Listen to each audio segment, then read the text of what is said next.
तो राजस्थान में कोरोना संक्रमण हटे के बाद अशोक गहलोत सरकार एक्शन के मूड दिखा थे। बता देंगे गहलोत सरकार कल देर रात कई जिला के एसपी समेत कई आईपीएस अधिकारी के तबादला कर दे है।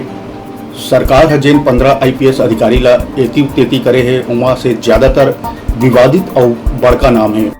तबादला के लिस्ट में शराब तस्करी के मामला में विवाद में घिरे सिरोही जिला के एसपी हिम्मत अभिलाषा टाक भी है। ड्रग्स और नशा माफिया ला लेके स्थानीय नेता से टकराव की स्थिति विवाद में घिरे नागौर के एसपी श्वेता धनखड़ के भी तबादला कर दिए गए। नौकरी में रहत हुए 2 शादी के मामला में बर्खास्त करे गए तेज तर्रार आईपीएस अधिकारी पंकज चौधरी भी सुप्रीम कोर्ट से मुकाबला जीते के बाद पोस्टिंग पा गए हैं। हालांकि सरकार से 36 के आंकड़ा होने की वजह से इला स्टेट डिजास्टर रिस्पांस में लगाए गए हैं।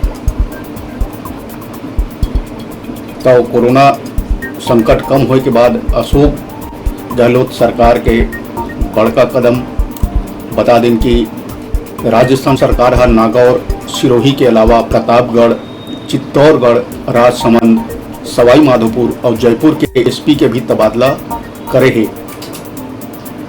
माने जाते कि आईपीएस अधिकारी के तबादला के एक और लिस्ट जल्द ही आ सकत है। इस लिस्ट में नेता मन से पटरी नहीं बैठे वाला आईपीएस अधिकारी ला जिला से चलता किया जा सकत है। तो बड़का खबर राजस्थान ले जहाँ 15 विवादित आईपीएस के तबादला कर दिए गए हैं। 15 आईपीएस अधिकारी मन ला एती तेती कर दिए गए हैं और एक और बड़का लिस्ट आए के संभावना जताई जाते हैं।